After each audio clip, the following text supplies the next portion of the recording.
मन से जो चाहोगे वो सभी मिलेगा, बस शांत रहना सीखो। वेलकम बैक टू चैनल ज्योति घर संसार मोटिवेशनल में आप सभी का जोरदार स्वागत है। आप सब खुश रहे, मस्त रहे, हमेशा मुस्कुराते रहे और आपको जो भी चाहिए, आपके मन में जो भी इच्छाएं होती है वो सभी आपको कैसे मिलेगी, आज ये पूरा वीडियो जरूर देखें। और ये एक स्टोरी के जरिए है, इसे समझे सुने। आजकल 12 से 25 साल के युवा जो होते हैं उनको इतनी सारी समस्या, इतने सारे टेंशन होते हैं, कोई अपने जीवन में वो सफलता पा ही नहीं सकते हैं। वो इतने ज़्यादा घबराए हुए रहते, इतना ज़्यादा उन्हें मुश्किलें लगती है अपनी ज़िंदगी की, वो कुछ सोच ही नहीं सकते, कुछ समझ ही नहीं सकते। तो आज ये पूरा वीडियो इसी बात पर है। चलिए, मैं कहानी के जरिए बताने आई थी तो मैं बताती हूँ। एक गौतम बुद्ध जो थे, उनका एक शिष्य था।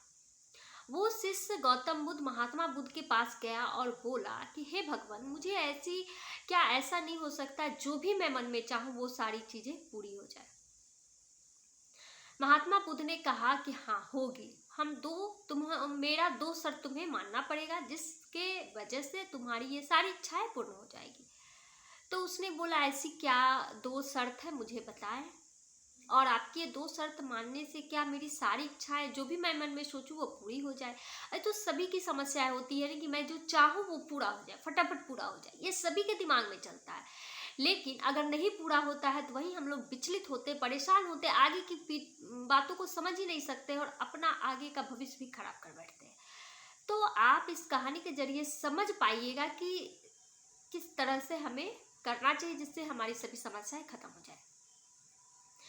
तो महात्मा बुद्ध ने कहा कि तुम अपने मन पर काबू रखना सीखो। अगर तुम्हारे मन पर काबू हो जाए तो तुम्हें जो भी मन में चाहो वो सभी पूरे हो जाएंगे। तो इसे बड़ा आश्चर्य हुआ कि मन पे काबू रखना ये तो संभव ही नहीं है।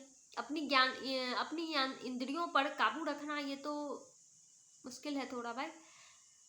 तो महात्मा बुद्ध ने कहा कि देखो, मन पे, अपनी इंद्रियों पे अगर जिससे भी काबू हो जाए, वो इंसान जो चाहेगा उससे सभी चीजें मिलेगी, उससे कभी कोई समस्या नहीं होगी, वो सुखी रहेगा।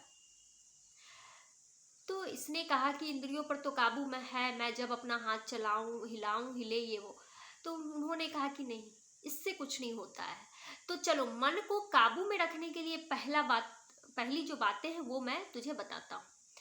तुम एक पेड़ के नीचे 2 घंटे, हर दिन 2 घंटे, 30 दिनों तक लगातार 2 घंटे तुम मौन बैठे रहो, मतलब ध्यान में रहना है। और इस 30 दिनों के बाद मैं दूसरा उपाय बताऊंगा। बोला ठीक है, ये तो बहुत आसान उपाय है। कुछ भी चीजें जब हमें सामने मिलती है तो पहला, दूसरा, तीसरा दिन हमें आसान ही लगता है और सोचने में तो इतना आसान लगता है कि वो काम वाकई इतना आसान हो, पर होता नहीं है। कुछ भी काम हो वो कठिनाइयों से भरा होता है। कहते हैं ना, हमें नई कोई भी चीज़ें बहुत अच्छी लगती है, बहुत प्यारी लगती है, लेकिन जब हम उसे यूज करते हैं या हम उससे कुछ भी होती है, तब हमें समझ में आता है कि वो चीज़ में क्या है, क्या खासियत है, या क्या अच्छाई है या क्या बुराई है। तो इसी तरह इसने 5-6 दिन तो बहुत आसानी से 2 घंटे आराम से साधना में लीन रहता था, कोई दिक्कत इसे नहीं आई, बहुत अच्छे से हुआ। फिर 7वें 8वें दिन के बाद इसका मन बेचैन रहने लगा, क्योंकि शांत मन से बैठा बैठा आखिर कुछ तो सोचे, मन की गहराइयों में जाना शुरू हुआ। तब इससे समझ में आया कितनी सारी गलतियां मैंने की है, अपने को दिखाने के लिए कितने बड़े बड़े बोल बोले हैं, और अपने जो भी मेरे उसके आश्रम में जितने भी शिष्य थे उनसे आगे बढ़ने के लिए अपने गुरु से भी उसने झूठ बोला था। मतलब उसकी जितनी भी तमाम जिंदगी की गलतियां थी उसे सामने आने लगा। इस वजह से उसे बहुत गिल्टी फील हो रहा था, उसे बहुत मतलब अजीब सा महसूस हो रहा था। फिर उसने जैसे तैसे करके 15 दिन तो निकाले। फिर वो सोचा कि ठीक है, चलो अब थोड़े से ये गुरुजी के पास जाया जाए, पूछा जाए कि मेरे साथ ऐसा हो क्यों रहा है।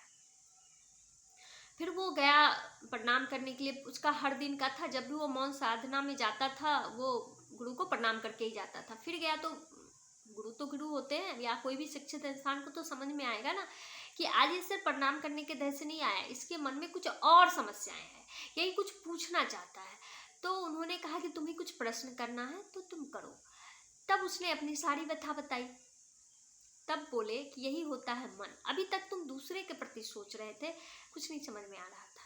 खैर कोई बात नहीं है, ये तो है ही, इसे तुम 30 दिन करो, तब फिर मैं दूसरा उपाय बताऊंगा, तब तुम्हारी ये सारी समस्याएं बिल्कुल खत्म हो जाएगी। तो चलो ठीक है। ये सोचता वो 30 दिन निकल गया। जब ये महात्मा के पास आया तो पहले जिज्ञासा थी कि अब दूसरा उपाय क्या है। हर लोगों को ये चीज़ होता है ना कि नहीं अब मुझे ये करना है, फिर अगला स्टेप उठाना है। तो इसकी भी दिमाग में यही था कि ये तो मैंने 30 दिन की जो भी थी उसको मैंने कर लिया, अब अगला क्या बताने वाले मैं उसको करूँगा, शायद इसके बाद मेरा लास्ट है, कुछ भी नहीं होगा, सब सही हो जाएगा। फिर गुरुदेव ने बताया ऐसी कोई दूसरी उपाय नहीं थी। अगर मैं दूसरा उपाय तुम्हें नहीं बताता तो तुम 30 दिन तक इस तरह से जितने मेहनत से तुमने ये काम किए वो तुम नहीं कर पाती। क्योंकि जब तक लोगों को उम्मीद रहती है तो लोग आगे बढ़ना चाहता है, उम्मीद खत्म बात खत्म। तो इसी तरह से लोग करते हैं। यही होती है जब हम लोग कुछ बोलते हैं, बार बार करते हैं, तो इससे क्या होता है, हमें अपनी ही समस्याएं सुलझाने में मदद नहीं मिलती है। हम दूसरों पर डिपेंडेंट हो जाते हैं, दूसरों से पूछना शुरू कर देते हैं क्या होगा नहीं होगा, उसके बाद अगर वो कुछ बताता है तो हम निराश हो जाते हैं। तो उससे अच्छा है कि जब भी आपके पास कोई समस्या आए उससे खुद से निकलने की कोशिश करें। पहले अपने आप को शांत करें और शुद्ध मन से विचार से उस पर मतलब सोचते रहें, चिंतन करते रहें। चिंता बिल्कुल नहीं करें, चिंतन करते रहें। इससे समस्या का हल भी निकलेगा और आपका मन भी शांत होगा और आपका ये उदूल फुदूल जो सभी चीज़ें हैं वो मन में आएगी ही नहीं। तो आपको ये भी नहीं विचार आएगा कि मेरी ये समस्या नहीं, ये मेरा मन का जो है वो पूरा नहीं हो रहा है, वो पूरा नहीं हो रहा है, वो पूरा नहीं हो, ऐसा कुछ भी नहीं होगा। मन इतना शांत हो जाएगा कि आपको लगेगा जीवन में कुछ है ही नहीं। कभी कभी हम लोग खाने पीने हर चीज़ों को लेकर दुखी रहते हैं।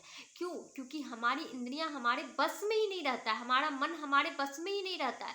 हम लोग एक चीज़ों को करने को छोड़कर 3 4 5 6 7 8 चीज़ों पर दौड़ते हैं।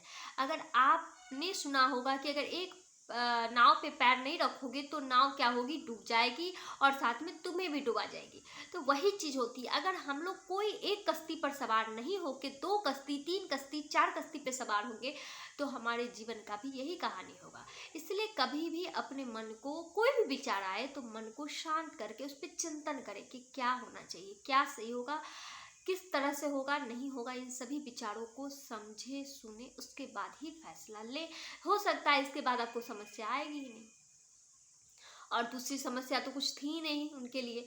तो अब चलिए, ये बातें आपको कैसी लग रही है, ये वीडियो आपको कैसा लग रहा है, इससे आपको कुछ अगर अच्छा हुआ, फ़ायदा हुआ तो प्लीज़ लाइक करें, शेयर करें, सब्सक्राइब करें।